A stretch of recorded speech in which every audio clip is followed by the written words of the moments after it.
Hello, everybody, and welcome to the LFC Transfer Room live stream with myself, Stu, Clem, and Race. Thank you very much for joining us on this lovely Thursday evening, morning, or Friday morning if you're in Clem's part of the world.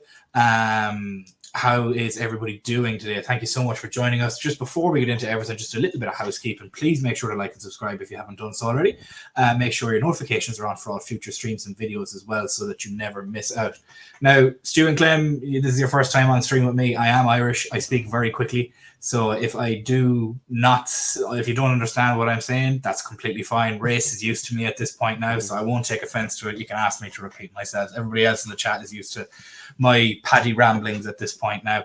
But Stu, I'll throw it over to yourself first. Give me a couple of your thoughts on the game itself, how you thought it went, some positives, some negatives, just an overall, not a high-level overview of the game, but your brief overview of the game. Brief overview. I think to start off with, I was actually quite surprised at the starting lineup. Like quite a few people, I didn't expect Klopp to go this strong. But then when you look at the strength in the first team, as it were, for the first half especially, it just blew them away. I fully expected, looking at the team sheet at the start, then that was going to be the game plan. Go into them hard and then start using the substitutions, and it worked a treat. Start resting a few legs. I thought there was a slight injury to Clark when he came off, but overall, everybody else came through it unscathed. So it's good all round, really. Ready for Sunday to take on the Manx. Exactly. That's the most important thing. Win and come out of it healthy, realistically. Now, on the topic of healthy, Clem, there was a couple of niggles that were there. Like we seen the commentary mentioning the Costa Simicast was kind of maybe carrying something towards the end. He was limping a little bit. We were hoping that Salah would come off, and he ended up having to play the full 90 because Bobby Clark felt something on the back of his ankle as well. Does any of that sort of worry you for Sunday? Does it, like the likes of Kwanzaa coming off a little bit early as well, lead you to believe that maybe Konate isn't playing on Sunday either? Yeah, I think you're a little bit warmer on the last one, Stephen. I think obviously the centre-back position is the thinnest we have. Not too worried about the severity of Clark or Simicast. I think those guys weren't going to really, play a lot on Sunday. But yeah, I think the centre-back position, hopefully Quans is okay. Gomez, obviously, he's needed as well. So yeah, I think like Stu said, we got out of the game mostly unscathed. The Salah, not ideal. Playing as much as he did, but he'll be good for the match minutes and the sharpness. And obviously I think the best thing to come out of it was Szoboszlai's minutes. Robbo needed some minutes as well. Yeah, it's really just a lot of us were a little bit worried about the level of minutes that some of the players were getting, but you at the same time you don't want legs to go cold. That would realistically be your only worry. I know some people, Race, were concerned over the fact that Kelleher was playing and not Adrian, but at the end of the day, this team still put it on us quite heavily in the first leg, and only for Kelleher we would have been down 2 or 3-0 at that point. And hilariously, it's the shoes on the other foot this time. I know we have 3 goals in less than 15 minutes. It would have been funny if he took Kelleher off as his first sub, but realistically, just a couple of your thoughts on the game itself. Konate possibly not playing on Sunday, which is funny considering how comfortable Kwanzaa is looking. You nearly, as much as it is a compliment to Kwanzaa, it's not a knock on Konate, that you wouldn't miss Konate if Kwanzaa was to play either. Yeah, Kwanzaa's been playing well, and I think too part of him coming off is he picked up a yellow card too as well, and just no reason at all to risk it. So that played part into it as well. But I agree. I mean, it was a really strong side to put out there. I was a little surprised as well, and that Salah and Szoboszlai played the full 90. When we heard about that Szoboszlai and Salah would be involved, were in the mix for contention for this game, I figured they'd be just a second half sub, or they come on at halftime, or they would start and come off at halftime, and I didn't expect them to go the full 90. But certainly it was a very stress-free 90, given that we started the game, perfectly, and there was absolutely no pressure at all. no reason to go into any 50-50 challenge with a foot or anything like that. I mean, there's no reason to rescue it all. And it really was cardio for them out there. That's really what it was about. And, given that they were both, still coming back from injuries, but they're seemingly at a point now where they can play a full game. It makes sense. You can defend the decision to play them a full 90. And of course, just seeing them, get goals and assists. I mean, that was obviously a great thing for them. I mean, just not much, else to say. We just right away from the jump. I mean, on our broadcast here, they didn't even catch the second goal because they were still showing the replay from the first one. I mean, it was that quick, and I didn't even see the second one. I was just kind of off, whatever during that first one. So I mean, it was just so quick, and I mean, there just isn't much else to say. It was good to see Gakpo get a couple goals as well. Playing on that left wing a little bit, and then through the center. Once Nunez came off, of course, Gakpo's second goal was he stole it from Harvey. I mean, that was Harvey's goal, and he just kind of guided it in. But that's what you want to do as a striker. That you want to be selfish. You want to get those tap ins. You want to get those deflections and kind of get your name on the score sheet. So, it was just a phenomenal performance. I mean, 11-2 on aggregate. That is just it's just insane to think about. And I just thought to myself, just briefly, just enjoy these type of moments, because not to say that once Klopp leaves, we're not going to have these types of big results, but I mean, these don't come often, and just kind of enjoy that we can put out a side that, I mean, no doubt is miles better than the other one in a European game in the last 16. I mean, you can do this in a League Cup or whatever, but in the Europa League, I don't care who the opponent is. It's going to be to win 11-2 on aggregate is pretty impressive. So I just tried to appreciate and just kind of take in this moment of us going through stress-free in a European game. And just looking forward to tomorrow to see who we draw, the next challenge. We're still the clear favorites in this. Of course, Leverkusen had their insane comeback to get to the next round. Milan's there, Roma's there. I think those are probably the next type of challengers. So, but we're still, based on how we play and the squad that we have, and now we'll have a little bit of a break until the next round of games. We're certainly the heavy favorites to win this competition. And if we don't, make the final, I think it'll be a massive disappointment. I think so too, to be perfectly honest. And just looking at some things that have come in from Twitter, Darwin Núñez now has, in all competitions for club and country, 36 goals or assists this season alone. And I did say plenty of times earlier on and back at the start of the new year before Clemens too joined us that he's going to get 40 goals or 40 goal contributions in all competitions for club and country this season. I called it way back even before the new year and nobody believed me. But look, here we are, and he's 4 away from it. There's 18 games left. Oh, you love to see it. You absolutely love to see it. Excuse me. Clem, with the goal scorers, look, we ran riot realistically, but there was a lot of positives in that game that we could look at. We had the likes of Conor Bradley getting a goal, and then Bobby Clark getting his first goal for Liverpool as well, which was major. It's absolutely fantastic, and I think Europa has been a blessing in disguise to allow us to not unearth, because they were always there, but to allow minutes to these youngsters that if we were in the Champions League wouldn't have gotten it. And in essence has saved Liverpool possibly tens of millions, if not over £100 million in future transfer windows. Yeah, exactly. I think not only are they benefiting from the minutes, but you see the confidence going up every game. And I think that's what happens all the way from Kelleher to Clark, especially, being trusted in big games. I mean, playing in the cup final, Carabao Cup, he's used to these Anfield nights now. He's maybe a seasoned player before his time. But, that's just the credit. We've sung the praise of the academy and, Klopp, the coaching, to put these guys out there in European competition and they don't even really look out of place, even from the beginning. They look like, they were first team players. And with Clark's goal, that was probably my favorite, not only because it was really early, but it was quick, and it was similar to the half chance Núñez took against City, where you got to be paying attention if you want to, be a forward midfielder or an attacker.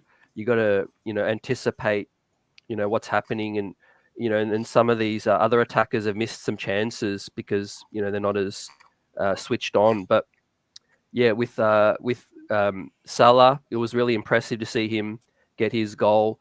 The record now, seven seasons with 20 goals. The first Liverpool player as well. He really needed the sharpness.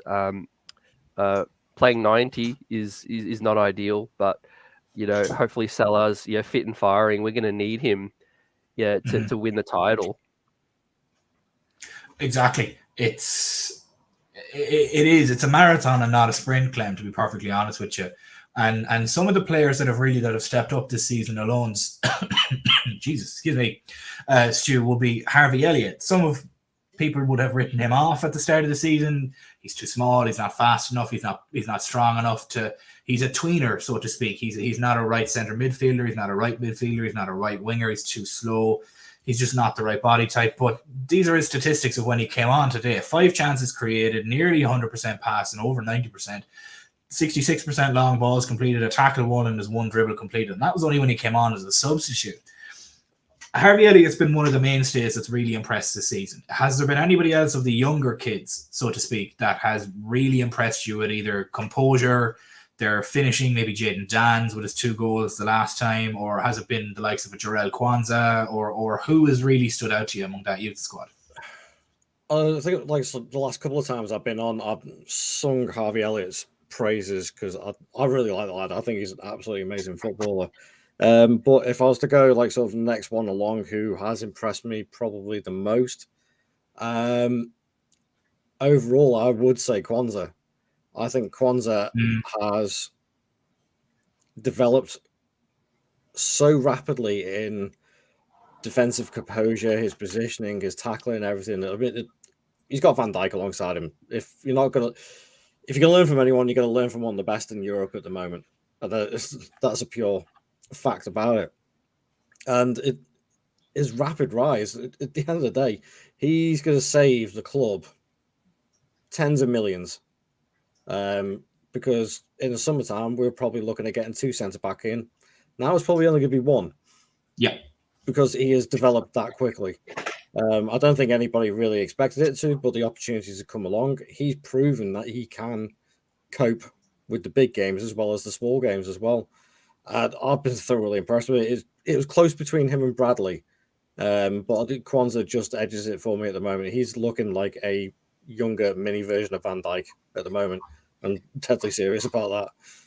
Yeah, I don't disagree with you. There was I'm not sure who it was that we were playing against, but similarly to how Van Dijk tracked back against Haaland against City, you've seen Kwanzaa do the same thing. Both hands went behind the back and he just jockeyed back and let the forward and the striker come towards him and then made a move and the striker completely missed. Yep. I can't remember for the life of me who it was against. But I'll ask the same question of yourself, Clem, as well as we've mentioned Harvey, we've mentioned Kwanzaa, and in a smaller note, and we've mentioned Conor Bradley as well. Out of the younger guys that have come through, Klopp's kids, so to speak, especially that performance in the Carabao Cup final, has there been anybody that's been sort of a standout performer for you? Maybe Jaden Dans, maybe Bobby Clark, James McConnell has been a good shout as well. Anybody at all out of them lists, or is there somebody else on your mind? Out of all of them, obviously, they've each impressed, but I got to echo what Stu said as well, because for the biggest reason, Harvey has been moved around, whereas Bradley has been able to master his one position, and consistency. Kwanzaa knows, when he's playing, he knows where he's going to play. But Harvey Elliott has had to plug gaps. He's had to fill in on the right wing. He's had to fill in midfield. He's had to come off the bench and change games, literally, help us score games to win at Fulham, etc. So he's got to be at the top for me. But second would be Bradley, to not only come in and do what he's doing, but to create this conversation now where, he's the first choice ahead of Trent. Like, I don't think anyone had that on their bingo card, heading in to this season, let alone him coming in and, and really doing a great job. Yeah, it's so many of the youngsters race have really stepped up. With the list can go on. Forget about Gallagher.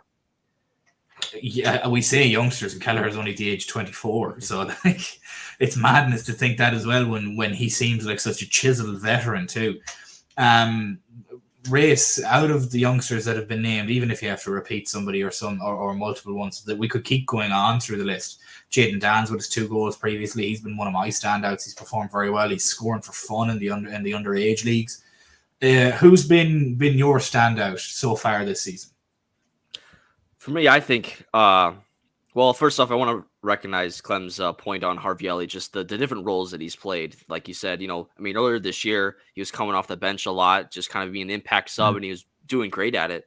And now with some injuries and being thrust into our lineup and being playing every possible minute, basically, bar for this game, he's just continued to improve. And again, he's a guy that his position is kind of unknown right now. Like you said, he can't really play winger, not the body type for a midfielder, but he's still finding a way to impact the game. But for me, Connor Bradley, I've just been so impressed since he's first come into this team. He just hasn't, we haven't lost a beat at all. It was, we lose Trent from that position, and you wonder, like, oh man, can Bradley put in the shift here, and can he try to replicate? Well, not replicate with Trent, but just be a solid stopgap there. But he's more. When you say replicate and say not replicate, and he comes on within his first 2 games as 2 goals and an assist. Yeah, exactly. And he's not like the creative passing range that Trent has, but he's more than capable in doing what he does. And I would almost argue to say, is he better defensively right there, Trent? He certainly looks like he's so comfortable tracking back, and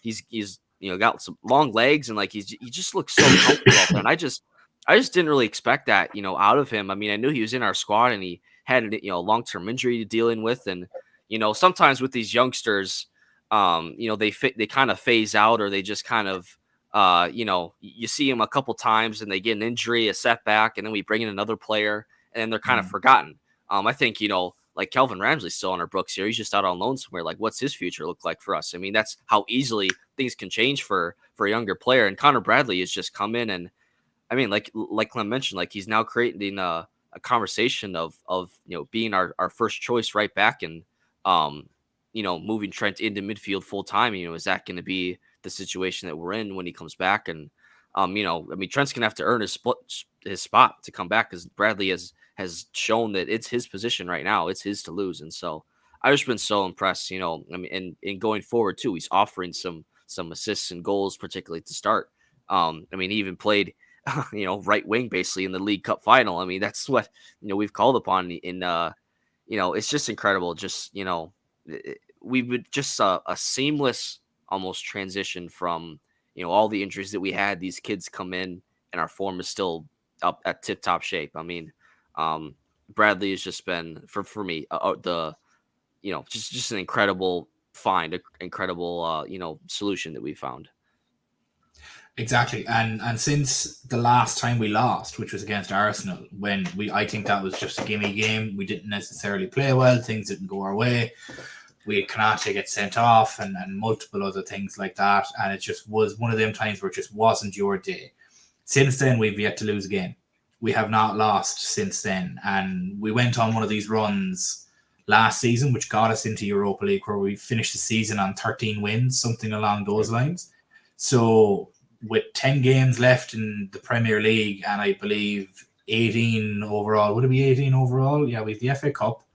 And then we would have is this the round of 16 or the quarterfinals of the FA Cup? 16. 16. So we'd have the quarters, the semis, and the final of the FA Cup. That's 4 games there, so there's 14. We'd have 2 more quarters for the Europa, 2 more quarters for the 2 more for the semis for Europa, and then the finals. So that's another 10 games on top of it, really. So we have about 20 games left. I could very easily see if we go on if we just win 20 games, that's all it is. And we have etched our names in history, which is absolutely hilarious to say, considering a lot of people went into this season thinking, oh yeah, top 4 will be fine. I guess they didn't assume that the 4 meant 4 different trophies. But it is one of them magical seasons. And I think obviously with Klopp leaving at the end of the season, unfortunately, it has sort of lit a fire under all of the players that they're like, this is it. This is the last dance, so to speak. Similarly to when Phil Jackson brought in the season script, so to speak, to the Chicago Bulls in their last season, and on it was printed the last dance. Like, having stuff like that spur you on psychologically is something that you really can't quantify or even put a figure on. So it is a magical season, and it's a great time to be a Liverpool fan. And it's very interesting, Race, that you mentioned about Trent moving into midfield. It all depends on who comes in as manager next season. If Alonso comes in, are we going to move to a 3-5-2-1? Are we going to move to stay in a 4-4-3? We're going to move into a hybrid of different systems. Like, it all really depends and is up in the air in the summer. But I suppose that's a future Liverpool problem, and the problem that we have at the moment is winning the next 20 games. That's the only be all and end all. But before we wrap up the stream today, we will get, first of all, I want everybody in the comments to throw in their opinion on it as well. We get man of the match, and we get favorite goal of the game so far, considering it's taken 9 of them. Race, I'll start with yourself. Give me your man of the match, your reasoning behind it, and what was your goal of the match, shall we call it? I think Salah, man of the match. I think a goal and 3 assists, when you're coming back. I mean, every single pass he played was just perfect. I mean, he is just toying with the opposition out there. And even when he came on against City, I mean, every pass was just like, that one pass he had to Diaz where Diaz missed a chance. I still think about that one in my sleep, but it's Salah for me. In the man of the match. Favorite goal. Man, it's easy there's a lot to pick from. If Harvey Elliott would have scored and Gakpo wouldn't have poached that one, I would have picked that one. To be honest, I mean, that was a really kind of surprising goal there. I guess, I don't know, it's tough. I'll just say Salah's goal. It just feels right. Just kind of a nice little move there. I'm trying to think of the goal. Yeah, I'd go Salah's goal, just to double down there with him. Cool. Clem, yourself, give me your man of the match and your goal of the match as well, and who you would have had it as. I'm kind of caught up in Darwin mania, so I'm going to give it to him for a clean sweep. The goal was clinical. The goal he converted, it was first time. I love the first time shot. And I just love the chaos he creates as well. I think him and Salah are the keys to putting away a lot of these teams that we should be putting away on the road to glory, as you said, with all these games remaining, 20 more wins, 4 trophies. Diogo Jota was probably the most clinical at the time he went down, but since then, it seems like all his clinicalness has moved over to Darwin, which is great things for us. Exactly. It's very much a next man up mentality, and that's kind of what you need to have when you're trying to go for 4 trophies. And what's funny about it is we're much deeper this season than we were when we initially went for a quadruple, and we brought that down to the very last game. The last 2 games of the season is where that came down to. Losing a Premier League and a Champions League in the same week, it's still heartbreaking. I still remember where I was sat when I watched Courtois pull off the game of his life, and how we didn't win that game is still haunts me to this day. Stu, yourself, game man of the match and goal of the match as well, please. I'm going to echo the sentiments of Clem and Race. I'm going to go for a mix. My man of the match is going to be Salah. Some of his passing was sublime for somebody who's been left out, or obviously out injured for a little while. He looks pretty damn sharp at the moment. But for the goal, I'm going to go for from the assist from Salah and Nunez's finish. I thought, okay, maybe he didn't connect with it that well, but it was still a very, very good finish to finish on that near post. And he got the ball whirling as well. So yeah, that's going to be my choice.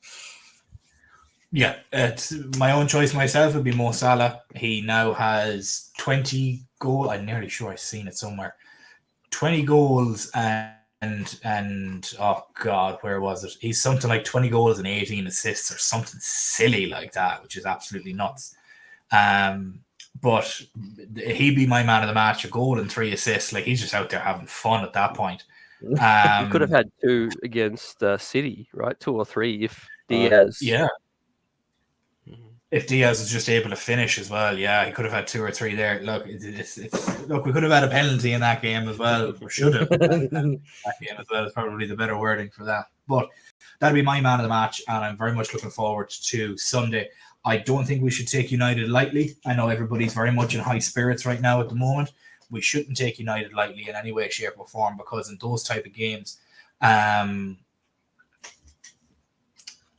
form goes out the window. And you're playing essentially your biggest rival. And I'm just after seeing a hilarious statistic get put into our WhatsApp group. I cannot believe that this is actually true. Liverpool have scored more times since 8 o'clock tonight than Everton have since January 31st. And if that's not utterly hilarious, I don't know what is. That is genuinely the funniest thing I've read all evening, and we leave you with that, guys. That Everton have scored less goals than Liverpool have since 2.5 hours ago. That's something like we'll score more goals than City have charges. We have 105 goals or something like that, so we could very much well be on for that. It'll be absolutely nuts. But, ladies and gentlemen, thank you so much for joining us this evening. It is a bit of a short review of the game, but realistically, it was just a rout. The Reds ran riot, as it says in the title. We look forward to Sunday. We will have our stream tomorrow with Lou. He'll be on at 7:30 UK time in the evening. Make sure you like and subscribe if you haven't done so already, and make sure your notifications on for all future streams and videos so that you never miss out. We'll then have our pre-game stream for the FA Cup game on Sunday, on Saturday, where Richie will be hosting that. That'll be on at 7:30 UK time as well. We will have our post-game stream on Sunday, if my memory serves correct. That'll be on at 5:30, so 5:30 UK time, and then we'll have our regular Sunday night stream at 7:30 UK time as well. So make sure, Jesus Christ, make sure that you do stick around for all of that. Thank you guys so much for joining us this evening. For myself, Stu, Clem, Race, very much appreciate all your time. Thank you so much, and I hope you have a wonderful rest of your day wherever you are in the world.